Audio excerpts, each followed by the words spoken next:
Good afternoon. Thanks for joining us for another edition of On Point at Notre Dame. Last November, construction began on the Campus Crossroads Project, a bold new initiative to transform Notre Dame Stadium into a hub of activity for academics and student life. Today, we'll be learning more about this exciting new project and receiving an update on the progress so far, and we're thrilled to have with us the University of Notre Dame's Executive Vice President, Dr. John Affleck-Graves. John, thanks so much for being here. Thank you, Kevin. It's wonderful to be with you. I'm equally excited, and what a great opportunity to be with the Notre Dame family and share some information on this truly transformational project for our campus. Thanks. So for those of you joining us live, here's a rundown on how today's program is going to go. We're going to start off with John is going to walk you through some slides, giving you an overview of the project and some updates on how it's been going so far. Afterwards, he'll be taking your questions. You'll see underneath the streaming player where you're watching this, there's a form for you to submit questions. You can start submitting them now, submit them throughout today's program, and we're going to get to as many of them as we can as time allows. With that, John, I'll hand it off to you. Sure. Well, thank you, Kevin. And as I said, it's a great opportunity for me to share some information on this wonderful project for our campus and give you a little context of why we think it's so important, and part of where Father John came down when he introduced the project on what it's going to mean for the campus community. So look forward to taking you through this presentation. So the first slide I have here to share with you is a slide of the campus, and this really was the gestation of this project. This is where we really started to think about it. If you look at the slide, you'll see the big cross. We centered the campus on the flagpole in South Quad, and as you can see in that picture, we drew a 5-minute walking ring around that to say we want our campus to be a pedestrian campus. The real issue we were looking at that stage was, where do we put a big student center? And so the student center that we were looking at was to have new recreation facilities for our students, have meeting spaces for the clubs, and so we knew it would have to be a big space. So as we looked at this 5-minute walking ring, we said, where can we put that facility so that it's convenient to the students in their classrooms and convenient to the residence halls? So the blue area represents really the academic area of campus. So we have the Bartlow Teaching Facility there, Mendoza College of Business, Stinson Remick Engineering, we have the new Jenkins Nanovics halls, we have the law school, we have the engineering buildings, we have DCO and the Snite Museum, so Shaughnessy. So all of them are where our students do all of their teaching. And then surrounding that in the yellow areas is our residence life. And so that's where the student residence halls are, and that's where the students stay. So as we looked at this and said, where could we put a big building? You can see most of those sites are taken up. And so the one space that remained was the stadium. And the stadium is a wonderful venue for us, a place where we get together as a family many times a year. Actually ends up being maybe 7 times a year that we have significant use of the stadium, the 6 home football games and commencement. And so we started to do some thinking about how can we use the space around that. And so here are just a couple of counts. So if you look at the Career Center, such an important function for us, we have over 13,900 interviews and student appointments in a year. So we were looking to put a Career Center facility close to where the students have class and where they live on a daily basis. If you look at the recreation facility, currently in Rolf's recreation facility, 185,000 annual visits a year. So again, we were looking to expand our recreation facility space for the students. So important that they have healthy bodies as well as healthy minds. And so we needed a facility that was convenient to all of the residence halls, not just 1 or 2. And then finally, we did a student count of foot traffic through DeBartolo Hall, our main teaching facility, and we have 110,000 students enter those doors each week. Now, of course, some of those are the same students coming to classes on different days or different times of the day, but a huge, huge venue for our student population. So as you go back to this campus map and you look at that circle and you look at the west side of the stadium, right next to the DeBartolo teaching facility, very convenient to all of the other classroom facilities and faculty offices on campus where students can meet one-on-one with a faculty member, and then pretty much equidistant from the residential zone and convenient to all of those residential zones. We really came around to this view that the west side of the stadium would make a tremendous place for a student center.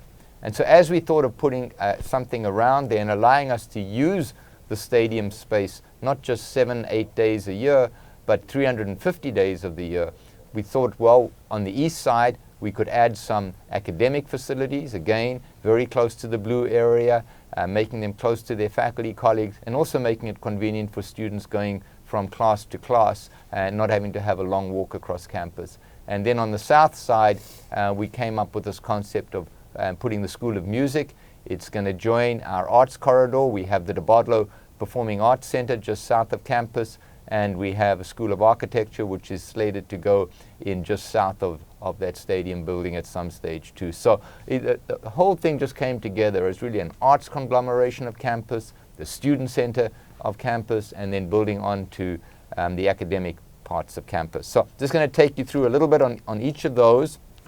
Of course, this is the project as we envision it. You can see on the left of your screens the west building, which will be the student center. You can see on the right-hand side the academic building, Corbett Family Hall, and then on the south side you can see the music building. And the architecture firm of SLAM were employed to do this design. They went back to the original stadium, which is inside the walls of the current stadium, where everything was done in threes. There was a lot of limestone capping, and so we really try to capture those elements of the original stadium while also using it to celebrate our student life and our academic mission. So I'm going to move on. This started in the fall of 17, and we will be completed with all three facilities in the summer of 2017. So this is the south building, which will be the music building. We're preserving in the center of the picture the Rockney Gate. It's a very important entrance into the campus, very symbolic for us. So we've actually built the building around that, and that entrance will remain as sorry, not the Rockney Gate, that's the Leahy Gate. So it'll be the Leahy Gate, and really wanted to preserve that. And then if you look at the rest of that facility, be a wonderful home to our music department, and it's going to house, for the first time, we're going to be able to house our music department with our sacred music department. So just a couple of pictures of what that will look like. Inside on the ground floor, there's going to be a very nice recital hall, acoustically of a very, very high level, a wonderful space for us, our student performers to perform, as well as some of our faculty performers. On the other side from the recital hall will be a rehearsal hall. A lot of our choral organizations and groups and clubs can practice in that facility. And then as we go up to the second floor, we'll have classrooms that will be specially designed for music. We'll also be moving the music library over from the Hesburgh Center so that the library is in the same facility for the faculty and the students to use on a daily basis. And that will be the music facility. Then if we go to the east side of the project, we have Corbett Family Hall, and this is going to be mainly an academic building, and as you can see here, we're already up to roof height, so that's going to be the final structure. We now have to put the envelope around that, which will be brick, as I showed you in a couple of the pictures. This is what it will look like in 2017. So as you can see, lots of limestone, lots of our traditional brick, and a little bit of evocative of the original stadium. If we go inside the building, the ground floor will be a digital media center. Digital media plays such a big part in the lives of our students these days. We'll have a full production studio, which is shown here, where we can do, students can produce a show, athletics do all of their shows, and we're also going to use this for a lot of our mission-related programming from teaching Catholic classes to the broader community distance learning that we can offer in theology and catechesis and areas like that. So it'll be a very important and well used, a full production studio. As we move through the rest of the first floor, there'll be editing rooms where students can make their videos, they can edit them, we can have staff there to help them, teach them about all the latest techniques. So very much a learning space, a student and a production space, and places for students to meet and talk about their productions, to have some classes and to have some social interaction. So very, very important space for us, this first floor space. If we move to the second floor of this building will house our Department of Anthropology. They're currently in 7 different buildings on campus, so it's a chance to pull them all together, put them in their own space, create wonderful teaching labs for them. This is an example of one of the teaching labs, as well as office space and student space. And so if we go up to the third floor, the third, the fourth, and the fifth floors will house our psychology department, one of our very, very fast-growing departments, both in terms of undergraduate majors and in terms of our research mission. And so again, we'll have classrooms, offices, and we'll have teaching spaces. So this is now moving to the west side of the facilities, and this will be the Duncan Student Center. So this is on the west side. You can see on the extreme right-hand side of this picture is the Bartolo Teaching Facility. That's where I said those 110,000 entrances a week into that facility, students taking classes. So this will be a full service, if you want to think of it as a one-stop for our students. There will be recreation space for them, there will be a coffee shop, there will be places where clubs can meet, there will be places they can get something to eat, there will be places where they can just sit and do some work, there will be spaces where they can meet in a group or talk to their friends, and there will be a full career center. So everything that students deal with in outside of their residence life and their academic life in some way will be met in this facility. So if I jump through this is a very big building, but again, we've stepped it back to reduce the scale. So from the ground level, it won't look as massive as it appears in this picture. So it's purposely stepped back in steps. But again, very evocative of our campus architecture. This is a picture of the ground floor and the second floor. So at the bottom of the picture, you can see a big open area. Students can come back from class, as I say, get something to eat, sit at a table, do some work, chat to a friend. On the left-hand side at the bottom, you can see those will be eating facilities. So we'll have 2 to 3 places where they can get a hamburger, they can get a salad, they can get something to drink at those spaces. And so very, very open, student-orientated. Think of it as a very, very big student union concept. If you look at the upper left-hand corner, maybe just a little bit towards the center of the picture, you can see the start of the second floor, and that second floor has space for all of the student clubs. We have 435 student clubs on campus now, covering all sorts of things from athletics, photography, all sorts of different clubs on campus. And it's a great space where the students can meet in their clubs, and again, there'll be some areas where they can sit and relax and do some work. So this is the first 2 floors, think of a very, very large student union type of concept, very open, free-flowing, very welcoming to the student body.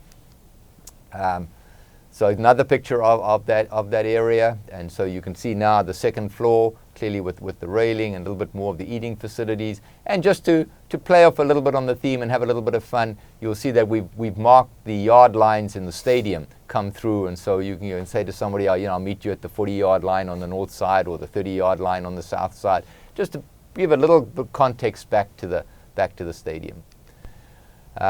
This is a coffee shop, so this will be on the north west corner of that building. There'll be a nice coffee shop for the students where they can get a cup of coffee, maybe a small snack to eat, and then in the top left-hand side of the picture, there'll be a climbing wall for the students, for those students who like to do that as a form of recreation.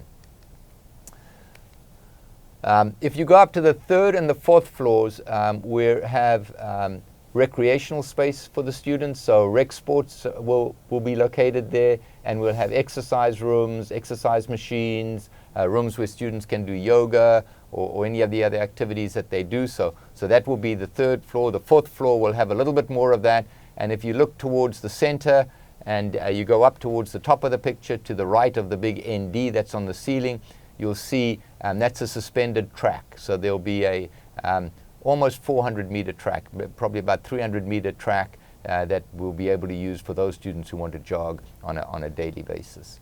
And so just a couple more pictures. This is a more open rec space for the students to have exercise machines, do their own free weights, etc. We can treble the amount of space that we currently have in Rolf's for students, and a very, very much needed facility on campus. So very excited about that.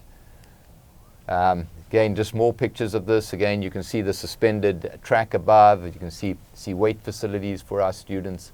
And then there will also be a large indoor state-of-the-art basketball court that we can either play lengthwise, full length, or we can make into two smaller cross-court opportunities for our students to play basketball. So that will be a new rec sports facility, and this is probably one of the greatest needs we have on campus. The students just find it almost impossible at peak times to get onto an exercise machine or find space for exercise in one of our current facilities. And this is the 4th floor with the indoor, showing the indoor track, and then of course great facilities for programs like our Bengal Bouts facilities. And then if you move up to the 5th floor, this will be a state-of-the-art career center. So lots of interview rooms, over 40 interview rooms for our students. As I said to you earlier, 13,900 student interviews a year. It's so important that we give our students a wonderful education on campus, a great residential experience, allow them to deepen their spirituality. But at the end of that, it's also important that we help them with the next phase of their life. And so this career center, helping them to get a job, this will be the greatest career center in the country, and a very, very important part of our mission as we transition our students from their time at Notre Dame into the rest of their life.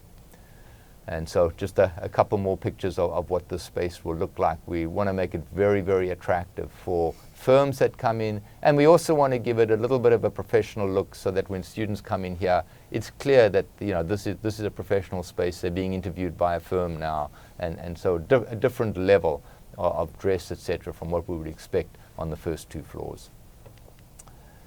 And then finally, the top 3 levels on the east and the west side of these buildings, so levels 7, 8, and 9, will give us an opportunity to do some extra seating, some premium seating, a beautiful inside club that we can do for patrons on a football Saturday. Come in and get something to eat, sit down if they want to for a little while. But the beauty of this space is that, again, we have not designed this space for football. This is a space that on non-football days we'll give over to the campus community. So it's a very, very large room. We'll take out most of the furniture, and what we'll do is students can have a dorm dance in here. It's twice the size of this Smith Ballroom in the Morris Inn. So it's a very, very large room, and we think you can have dorm dances. We can subdivide it acoustically in the middle. We could have a student talk in one half. We could have a jazz band playing in the others. Faculty could do a seminar in here. And so we can take the space, which traditionally we would have used 6 days of the year, and we can use it 250 days of the year. So very, very excited about that space. It will have nice views out onto the field as well.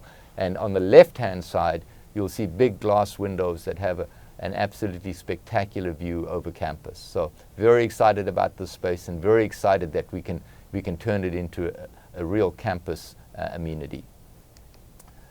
And then finally, as we'll use the space on game day, there'll be a couple of terraces that we can have. This is a view from one of the spaces that some of the premium seating will be in, and look forward to cheering Notre Dame on as they do that. So the project really comes together as that message of Father John's of taking what we feel is so special in Notre Dame, and that's that we integrate. So we integrate the academic life of the student with their spiritual life, with their arts and music life, with their social life in the student center, with their career center, and with athletics. All of that goes together to make Notre Dame a special place. And I think it's really unique that we can be the first university in the country to integrate those, not only in the way we offer the programs, but to actually do it physically as well, and create that physical connection between those very important aspects of our lives. And so very, very excited about the project, and it's a wonderful opportunity to be able to share it with the community. Absolutely. It's fascinating to see all those renderings. So thanks so much for sharing those with us. For those of you who are watching live, now's the time that John is going to be taking your questions. So remember, you can submit them using the question form directly underneath the streaming player where you're watching us. You can start submitting them now, submit them throughout the event. We'll get to as many questions as we can. And we've had, I know, a number of questions come in already, so let's get right to it. Let's take our first question here from our audience. And it comes in from Martin, and it's, what state will the stadium be in when football season starts? Just a little more than a week away here. All right, and isn't that exciting? It's been so great to start off the season with a victory over Texas. I think we're all looking forward to that. So yeah, this is a very challenging part of this project, and I do want to pay credit to Doug Marsh, the university architect, and his team, and Barton Mallow, who are doing the project for us. So we're currently we planned for football Saturdays, and what will happen, we will take the construction fence where it currently is, which is probably about 50 yards from the stadium all around, so we can do all of the construction in a safe way. On the Wednesday before the game, we will move that fence right in against the stadium wall. And so we'll asphalt all of the work area, and so when fans come to the game, other than the physical buildings which have gone up, everything will be the same as normal. So the 4 gates that we use will be fully open as normal. Access to them will be relatively easy because we have the construction sites on the east and the west. They are taking away some of the space for foot traffic, so we encourage people to come just a little bit earlier, maybe 20 minutes, half an hour earlier to your seat. But essentially, when you come, other than the 2 buildings, the one on the Corbett Family Hall on the east and Duncan Student Center on the west, everything should look exactly as normal. The fence will be right against the stadium, so we don't lose that important tailgating and social space that's such an important part of Notre Dame football Saturdays. That's great. So no excuse for anybody to get lost on the way into the game there. I think we have another question coming in here. This one's from David. Are there guidelines on maximum height of campus buildings, and will these new buildings follow those guidelines?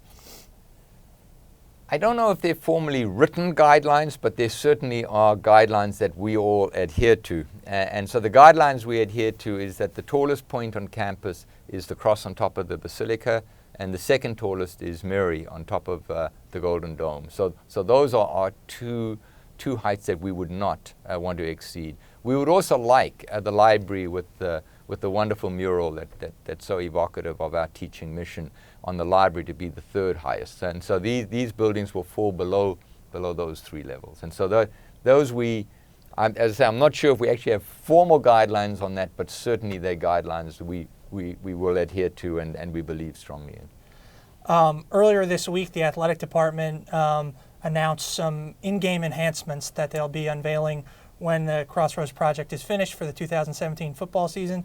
Can you kind of give us a brief overview of what some of those game day enhancements will be for inside the stadium?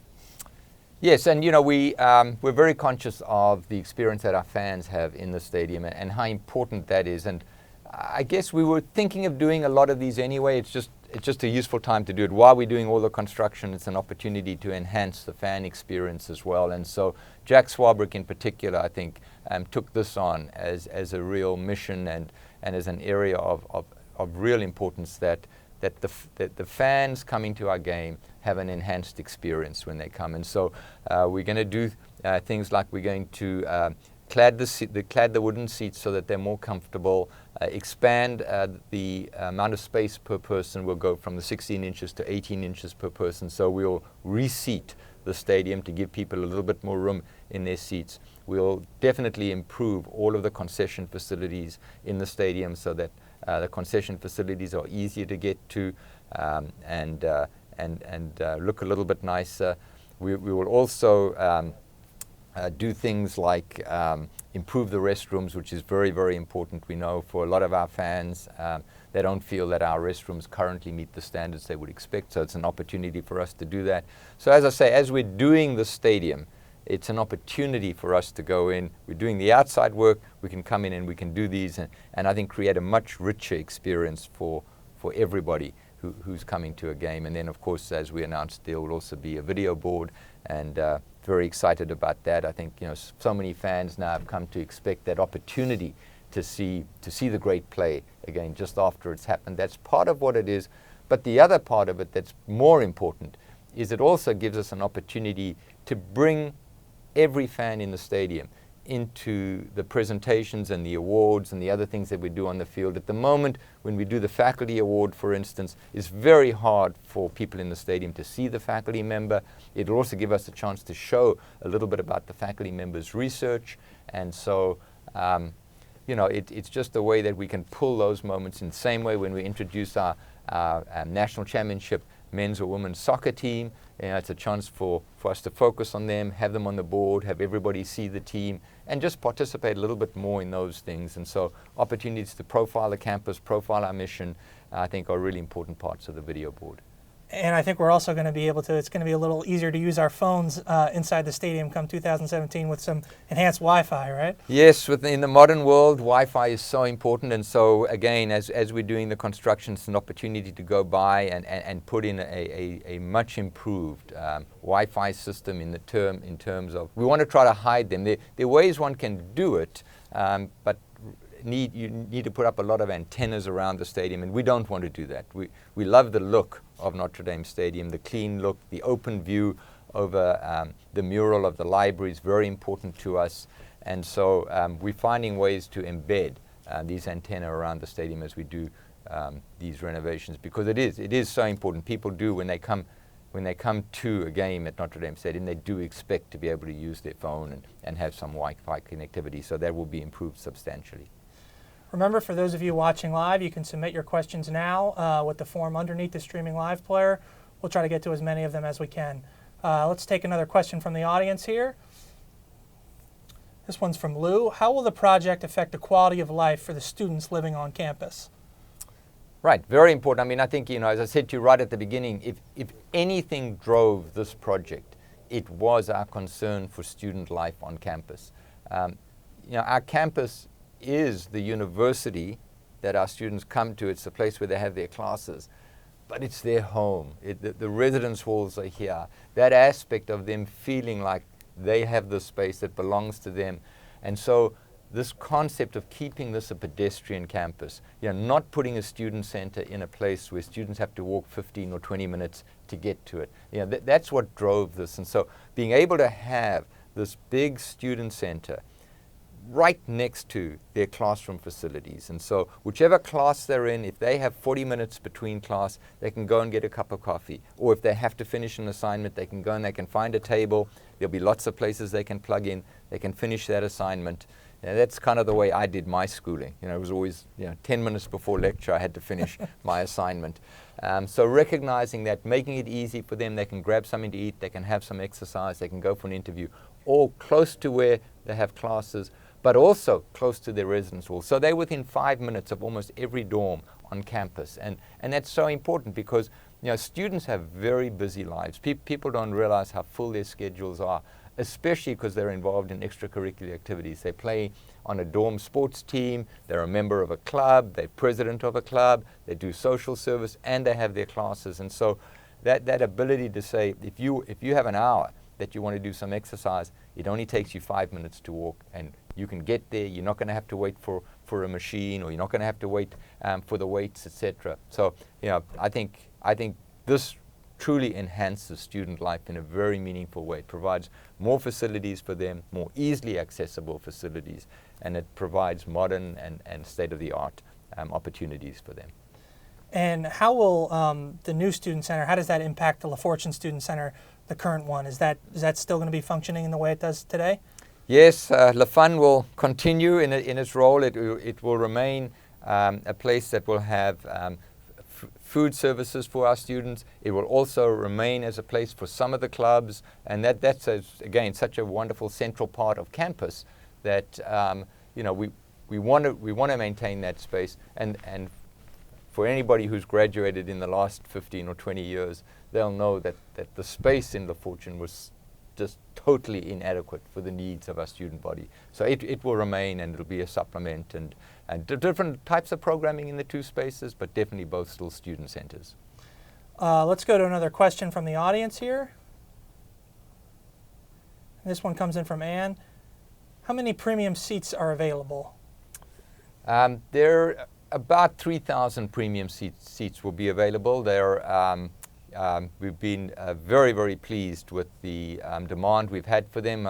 Over half of them have been sold already, less than just over 6 months really into the project, and we have 2 more years to sell them out. So very excited about the demand for those seats. They offer a different experience for some of our fans, and I just encourage you, if you have any interest in them, please visit our website or visit us on campus during game day. We'd be delighted to show you the types of facilities that we have.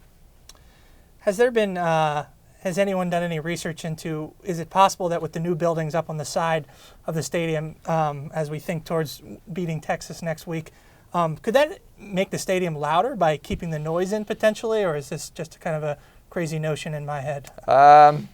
I think it's a crazy notion in your head, but there may be a little bit. I mean, I think the more you put up the sides, the more you do have a chance to echo the sound in. But I think the support of the fan base is so important to the team, and so I do encourage people. Sometimes the Notre Dame crowd in the last few years has been a little quiet, and so I just encourage people to come in and give the team your full throat and voice in support. All right. Well, we talked about the different academic departments that are going to be coming into these buildings, and one question is, how did we choose which departments would inhabit these new buildings?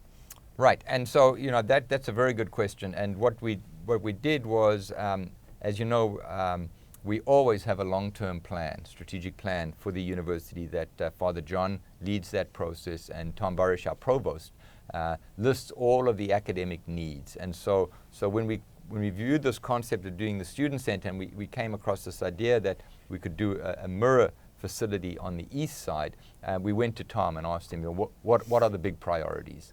And as I mentioned, anthropology currently is in 7 different spaces on campus.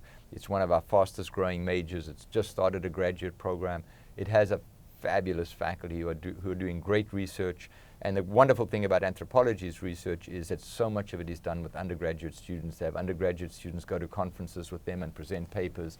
And so the opportunity became very clear that they were a department that would benefit a lot from consolidation into a single space, and to be able to put them a little bit closer to the rest of the academic community. And the same thing with psychology. Psychology are in several spaces. They even have some off-campus spaces. And so those 2 departments, in a sense, they're great departments to have together, anthropology and psychology, so that worked. And they were both departments that had space needs and that were spread out around campus. And so they both became, and I think Tom came up with that concept, so I give him the credit for that, and I think it's a great place to have them. And then music, music has really outgrown Crowley Hall for a long time, and so the opportunity to move music, and Crowley Hall's been a beautiful facility for them, but the music side of that building, in terms of acoustics and soundproofing and practice rooms and things like that, is really not of the standard we would expect. And so to be able to build them a state-of-the-art facility, and to be honest, on campus, the biggest supporters of this project have been the music faculty, the anthropology faculty, and the psychology faculty, and I think they're very, very excited about the space they're getting. Let's take another question from the audience here. This comes in from Chris. Do you feel like the video board, ribbons, and field turf have mainstreamed Notre Dame football and taken away from its uniqueness? That's a very valid question. I don't feel that. I think all sports evolve over time. As great as baseball is today, it's played in a different way. You have the emergence of relief pitchers and closers. I mean, games evolve naturally, and football's no different. And it's evolved, and the fan expectation of what they get evolves. And I think the challenge for Notre Dame is to allow the sport to evolve in a natural way, but at the same way keep our uniqueness and our traditions. And I think we have some wonderful traditions. I think, no names on the back of players, the fact that we graduate all of our student athletes, The fact that, we said that the crowd celebrates with the team, win or lose. I think these are the great traditions of Notre Dame football that we absolutely have to protect. I'd include in that the whole concept of tailgating outside of the stadium, the whole fact that when you come to a Notre Dame football game, it's much more than the 3 or 4 hours you're in the stadium. It's a visit to our campus. It's an opportunity to visit your favorite place, whether that's the grotto or whether that's a bench or whether it's your dorm or whatever it is. These, I think, are the wonderful traditions. And, we want that to be, when you come to Notre Dame, we try to have every usher say to you, welcome to Notre Dame Stadium. This is a place, friend or foe, you're welcome here. We'll treat you with respect. We'll try to beat you by as much as we can, but we will treat you with respect. And to me, those are the real traditions of Notre Dame, and absolutely want to preserve those. Absolutely. Remember, for those of you watching live, you can submit questions using the Q&A form just underneath the streaming player. And let's go to our next audience question here from Carlos. Can you talk about any measures being taken to ensure that as operating costs increase with new facilities, that we have the resources to support them without increasing tuition? Yeah, and another very, very important question. And of course, college affordability is something on everybody's mind these days, and something we as a university have to take responsibility for. So yes, so as we've developed these new facilities, we recognize that there are costs, there are operating costs that go into a facility like this in terms of custodial services, in terms of power, electricity, heating, cooling, so just lots of operating costs that come in. And so we've built into the financial model that we have a way to fund those without touching the university's operating budget. And so we're very, very conscious of that as being an important component, because definitely what you don't want to do is do all of these facilities and then say, well, we have to pay for them through tuition. That's not the right thing for the university to do. That's not what we would do. And so we try to address that. In fact, we do that now on every facility that we build on campus. That before we build a facility, of course, we have to have the funding for it. We have a very, very strict construction funding policy put in place by the board, which requires those funds to be identified from external sources.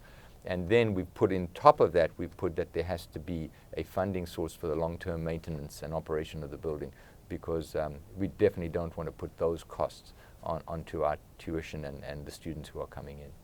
Absolutely. Let's get to our next question here from an audience member, from John. What will the stadium or game experience be like next year after another year of construction? So will there be any impacts once we're another year further down the road on game day? Unfortunately, next year is going to be very much like this year. The envelope on the buildings will probably be in place. So most of the bricking will be done on the buildings, but the interiors will not be finished out. So we will follow very much the same process that we did this year. During the time of construction, we'll have a construction fence around the stadium, but then on game day, we'll bring that fence back into the stadium. And unfortunately, we won't have any of the facilities or the renovations done to the restrooms, etc., the Wi-Fi, etc. That will all be done and ready by August of 2017. So next year will be very much like this year. The buildings will just look a little more finished on the outside than they're going to look. This year they're going to look very rough. For those of us who have the pleasure of being on campus all year round and have seen kind of the work as it's going on and the great number of workers who are there every day, what has the impact, what impact has this project had on the local community economically? Oh, a tremendous impact on the local community. On the campus community, it's had a big impact because as we moved that construction fence out, it's put a very, very, very high premium on day-to-day parking. And the campus community has been very patient with us in working through that and having to park further away than they normally do. For the South Bend community, it's been obviously a tremendous economic driver, being able to offer jobs in this community. A lot of the work on the stadium is being done by local construction workers and steel workers and people who work in the other trades. And so, I think what people don't realize often is what a talented workforce we have in this region. And if you look at the buildings on campus that we've done in recent years, the Eck Law Building and Jordan Hall of Science, just the quality of the workmanship in those buildings is so high, and it's all local talent. But it's wonderful that the university, when it does these projects, can provide that economic benefit for families in the community and businesses in the community. Let's take our next question from an audience member here, and it comes in from Dan. Can you talk about the size of the video board? Sure. So the size of the video board, and I have to confess here, I'm a little bit out of my depth. I'm not one of these tech people. You know, I hardly know how to use my phone. My granddaughter's much better at my phone than I am. But I think for the image that you show on the board, you want to be in that 16 by 9 scale, so that you don't have distortion at the extremes of the picture. And so the video board will be 96 by 54. And so that preserves that 16 by 9 ratio. So that will be the size of the video board in the south entrance. And then, as I think if you've seen the press release, you know, we did build it. It's a big board. And the reason we built it big is that it allows us to not put a board in the north end zone. And so we can actually take the scoreboard away from the north end zone and again open up the pictures of the mural on the library, which we think is, again, such an important part of Notre Dame Stadium, that for those people in the state sitting on the sides or at the back, that they have a view of that mural. So we think that's a wonderful opportunity to remove that scoreboard. And so it'll be a nice big even better view. Yeah. Great. I think we've got another question from an audience member queued up here. This comes from Jacques. With the music program receiving new space in Crossroads, what are the plans for Crowley Hall? So we're still working through that. So Tom Barish and Father John's office and myself, the university architect, what we're doing is we're creating an inventory of all the space on campus that will be opened up. Psychology will move out of Hager Hall, and so there will be spaces opened up around campus as we do these projects. There's enormous pressure for space for some of our growing departments, and so we're slowly starting to work through a program of how we will backfill those. Not getting ahead of that yet, because those spaces won't be available until August of 2017, and then it's going to take time if they need any renewal for that to be done. So we'll probably have a backfill plan in place probably around about the end of 2016, but at the moment we're still waiting to see what develops, and we'll just have an inventory of spaces that we can use. Great. Let's take our next question here. From Casey, given the anticipated increase in traffic around the stadium, could you comment on the thoughts that have gone into parking south of the stadium, the Joyce Center, and nearby areas?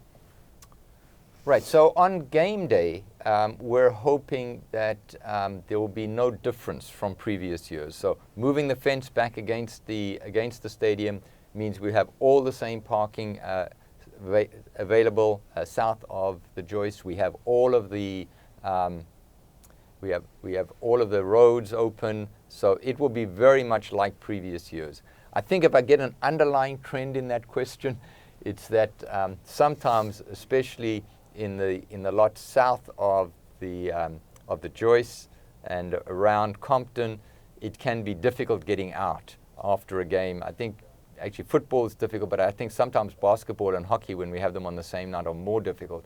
And so we are trying to work with the consultant and with the local authorities on how we can get a better flow after games. Before games, not as bad, because some people come in earlier, some people come in late. But after games, there is this tremendous exodus of people. And I'd say that it's not just a football problem. So we're trying to work on how do we get people out of those lots more quickly. But it's not an easy problem to resolve. Reminder for those of you watching live, we still have a few minutes left, so if you have any questions for John, you can submit them now using the question form right underneath the streaming player, and we'll try to get to them before time runs out. The next question coming in is from Jack. Are there green roofs on these buildings, and will these be accessible?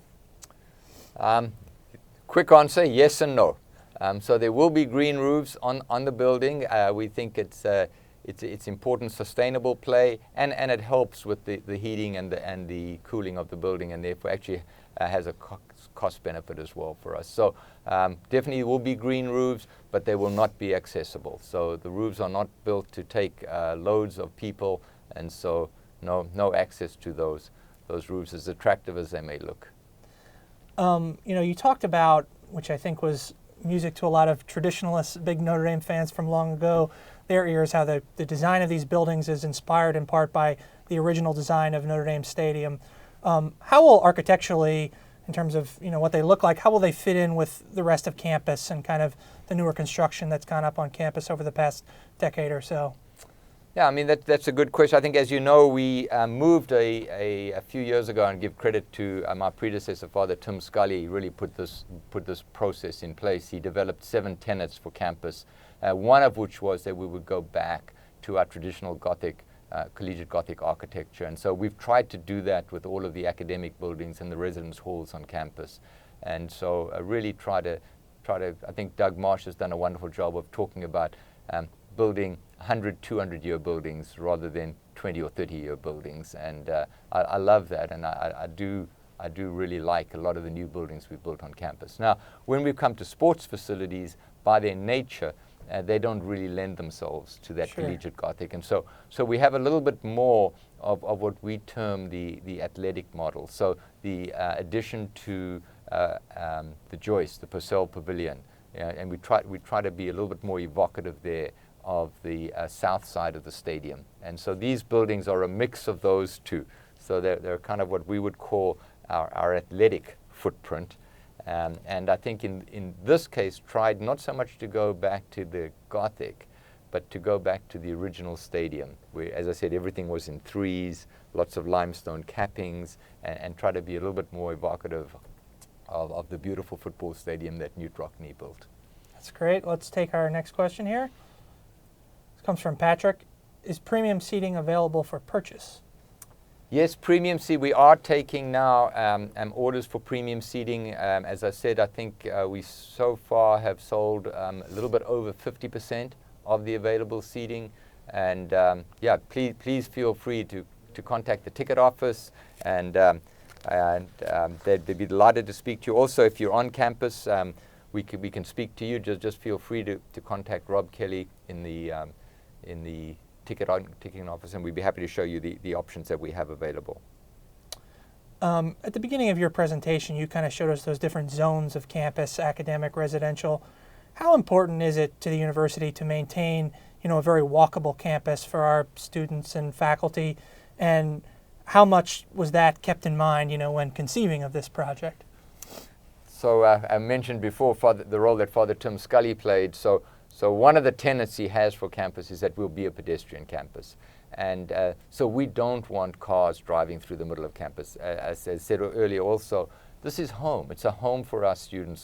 So the quads are their front lawns or their backyards. And so you don't want a vehicle driving through the middle of your backyard. And our students, we want them to be out on those quads, throwing a frisbee around, throwing a baseball around, sitting on the grass and talking to a friend. And so keeping campus free of vehicles is critical to us. Not just important, it's critical to us. And so if we're going to keep it that way, that means that you can't have students having to walk 15 or 20 minutes between classes.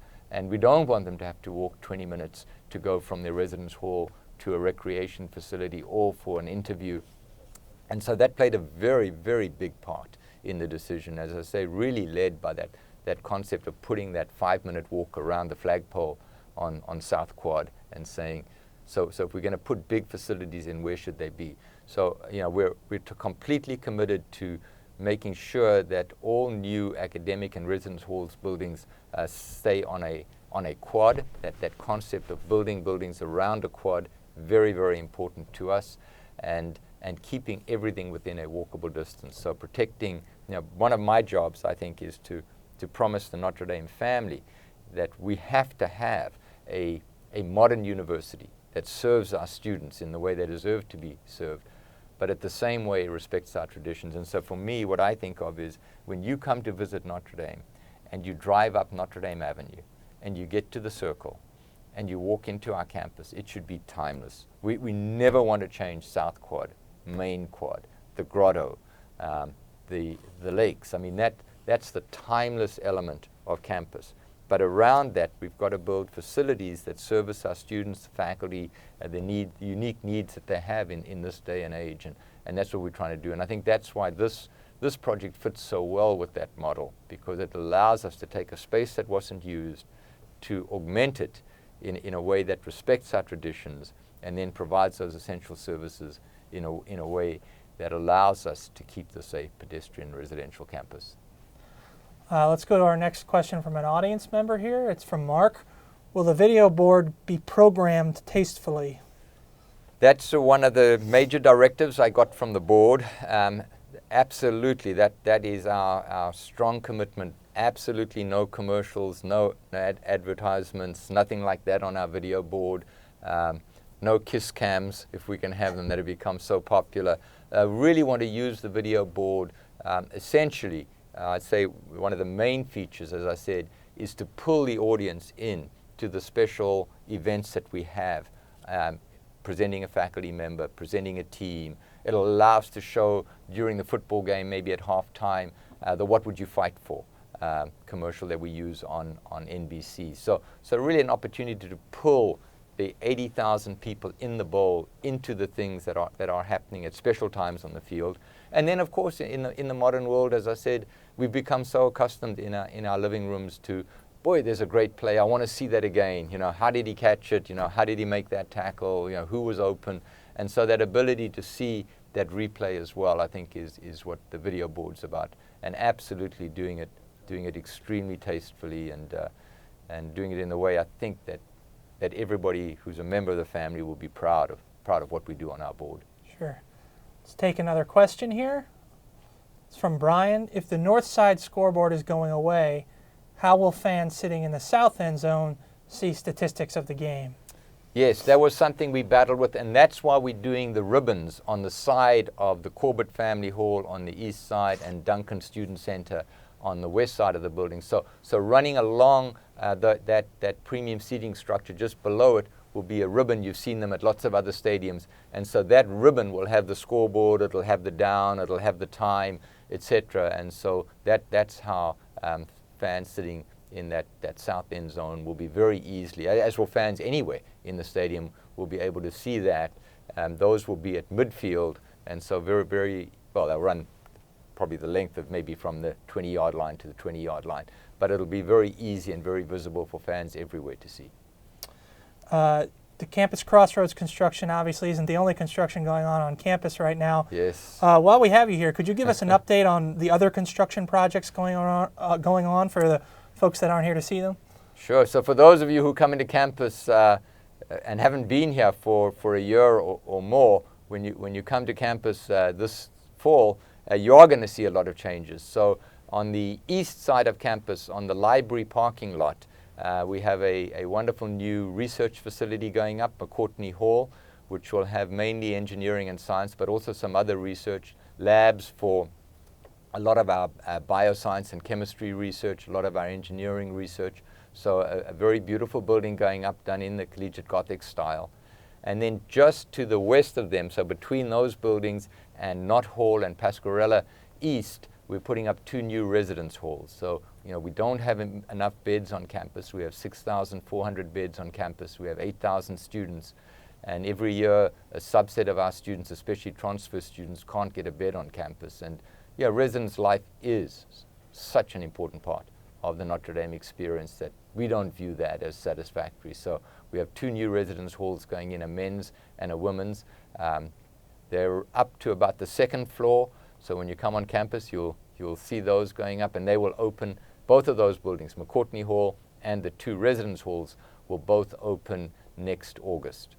And then south of campus, as you come up Notre Dame Avenue, the very first building you'll see now on the right, just before you get to the Hesburgh Peace Institute, we're putting up new social science buildings that will house our global institutes, our new School of Global Affairs, economics, political science, and sociology will be in those buildings, and 2 new buildings, Jenkins Hall and Nanovic Hall.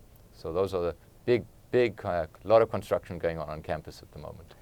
Exciting times. Very exciting. As we look back at the Crossroads building, you know, as someone who lived off campus my senior year, it strikes me that, you know, those facilities are going to be much closer to where you park as an off-campus student than they were back in the day when I was a student.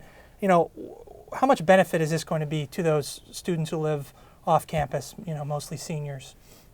That again, I should have mentioned that because that was another big consideration that went into this project, and putting the student center on the west side of the stadium is that we do have a subset of our students, particularly seniors who live off campus, and what the Crossroads does is it creates a natural path for them as they walk into campus. If they're off campus, they park their car usually south of the stadium, and they walk past the stadium to go to the DeBartolo Teaching Building, or to go to the Engineering Building, or to go to O'Shaughnessy. And so they walk past that building. Now they'll have the opportunity to walk in. They can have a cup of coffee, and it's going to create a natural crossroads for the off-campus students and the on-campus students, so that they're not as separate as they can sometimes be. Just a natural meeting place for them, a place where they can interact with their friends who are still on campus. And so a very important part of the project, I think, is how it's going to integrate both the undergraduate off-campus students, but also our graduate students. So we have space in the building for our graduate students, most of who live off campus. And again, it integrates the graduate students with the undergraduate students. So if I had to say one thing about what excites me the most about the Crossroads project is this concept of integration. So it's integrating the campus community, as I said, both across the academic and the social and the athletic sides, but it's also integrating the faculty and the students. The coffee shop will be open to everybody, the eating spaces will be open to everybody, and the off-campus students, the on-campus students, the graduate students, the undergraduate students. So it creates a sense of we're a community, we're all in this together. Well, unfortunately, we're running low on time here, but that seems like a great note to end on. John, thank you so much for taking the time out of your busy schedule to come give us an update here on what is truly a very exciting project for the future of the university. So thanks for being here. Thank you for the opportunity. It's just wonderful. I look forward to seeing everybody on campus this fall and having a great football season. And thanks to all of you, those of you who joined us live, and to everyone watching later on My Notre Dame or on the Alumni Association's YouTube account. Remember, for all past editions of our online learning series events and to keep tabs on upcoming shows, you can visit us at my.nd.edu/learn. I'm Kevin Brennan with the Notre Dame Alumni Association. Thanks so much for watching, and go Irish.